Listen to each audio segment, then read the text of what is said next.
Hi everyone, welcome back to another Spraycasso show. This is going to be our next project. The owner of the helmet has some pretty specific designs that he wants to see on there. One of them being a street sign. You guys have seen these, right? Well, this is going to be the difference inside the street sign. We're going to go ahead and paste this little guy there in the middle. The next step is to cover up as much as your helmet as possible. I recommend newspaper. Unfortunately, I didn't have any newspaper, so we're just going to go ahead and use painter's tape. This is to prevent overspray. Now, don't worry if you do get some minor overspray on your helmet. A little bit of rubbing alcohol or gasoline will help you get that off. But you still want to prevent getting overspray as much as possible on your helmet. So we're just going to go ahead and finish taping this off, and then at the end we're going to go ahead and put our stencil on top of that. Right? Now we're going to glue our guy right here in the middle. We're also going to add some extra detail inside the street sign here, and that's going to be done with this little thin blue tape. You can also get this at hardware stores. So we're pretty much ready, right? Our helmet is very protected. Here's the little thin blue tape that I used, and painter's tape that I used back here. I'm going to use orange and yellow. Now, I don't want the sign to be too orange because even though they are orange, they're not extremely bright orange. So I'm going to use the yellow to tone it down. Now, we went ahead and glued our guy right here.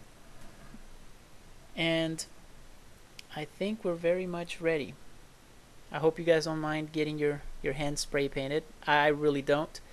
But you guys can always use gloves. So we're going to begin by adding the orange. Now I'm going through and I'm just kind of feeling, making sure that our stencil is placed well, right? Making sure that we're not going to have any overspray go underneath our stencil. So this is what we come up with. Now see, it is completely orange. So I'm going to tone it down a little bit with some yellow. And it's just going to be light layers. See? So you still have some of that orange and you have some of that yellow. You want to make sure you get around the guy very good. And we can begin removing our tape. Now, as I've said before, guys, if you have newspaper, make sure you use that. And even though we covered up the helmet as best as we could, we're still going to have some overspray, but being that it's very light layers of overspray, I'm not too worried about it, because with a little bit of rubbing alcohol or gasoline, especially gasoline, that's going to get that off. So I'm not too worried about it. We're also going to get some of the adhesive from the tape that we used, or the liquid tape, on the helmet. Well, that rubs off pretty good too, so don't stress about it, guys, if you have some of this. So even though we put quite a bit of tape, we're still going to get some overspray. So if you guys have some newspaper, make sure you use newspaper and cover the entire item of whatever it is that you're painting. I've done a few other tutorials like this. I've done an electric guitar. I've done a couple of those, and I'll edit them and I'll post them up as soon as possible.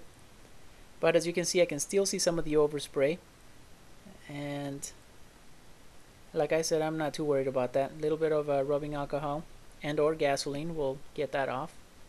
Now for this next design that he has in mind, he was very particular. He didn't want it to be as glossy as our first painting on top. And it's going to be a Japanese flag. So it should look something like this. And what we're going to do is I went ahead and I cut out a stencil. Use some tape, right, to create the rectangular shape of the flag. And I'm going to use our sponsor spray paint, which is Montana spray paint, and this is white, and it's very matted, so it's not going to be glossy. So we went ahead and as you can tell in the background, you can see the helmet. It's already painted. We're going to use this liquid adhesive that you can find at Walmart or arts and crafts stores, and you're going to have to wait just a few moments before you put it directly onto your painting. See, as it dries, it becomes better. See that? Good.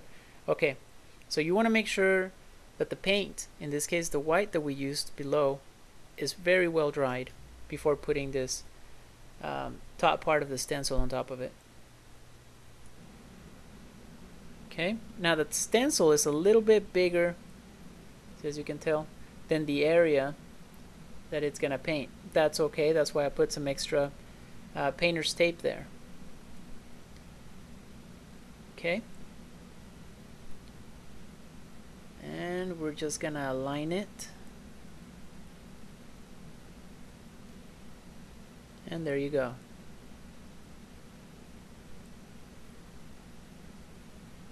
Now, because of the curves of the helmet, it's a little trickier than it would be if you were to paint a guitar or pretty much anything else. This is my first time doing a helmet, so it was pretty interesting. Okay, this is Montana spray paint red.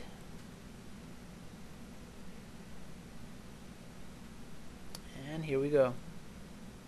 And when you're doing stuff like this, you know, take the time to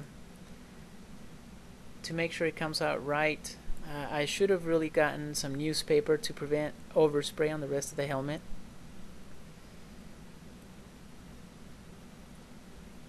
It wouldn't have, I think it would have probably saved a little more time at the end, because I still have to go over the helmet and clean it, get all the overspray out. Okay, let's see what our stencil's looking like.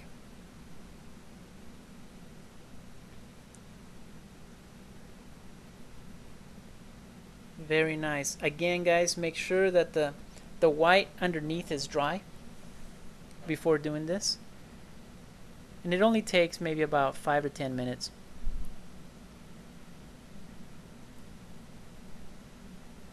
Okay, let's remove this tape.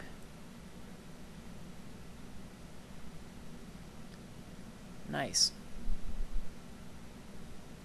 See, can you see some of the overspray right here where I have my finger? Yeah, that's okay. We're gonna take that off here at the end. All right. So we have completed 2 paintings on his helmet, and he has another request. He would like to see something else right here, a Nautica star. You guys have probably seen these, right? This is what they look like, and he's got a few colors in mind that he wants to do, one being blue and one being red. So we use the same procedure.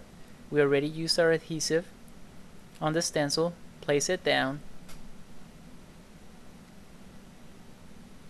and make sure it's nice and glued to the helmet, and we're gonna go ahead and just spray paint it. We're gonna do the green one first and then the blue one underneath. Alright, crew, and this is what it came out looking like. Now see, I should have waited for this to dry a little bit more before placing my stencil there, but it's okay. We're gonna go ahead and get rid of that. As I said, this is my first time painting a helmet, and I really enjoyed it, so I'm gonna do a few more. I still have some more tutorials to post up. I've done several electric guitars, so if you guys have any ideas or would like to see me paint some, let me know. Look at that. Yep, I like the way that came out. Alright, let me show you what it looks like after we've cleaned it. Yep, we used some gasoline, some Q-tips, and just an old rag. We just went over it, got rid of the overspray, just like that.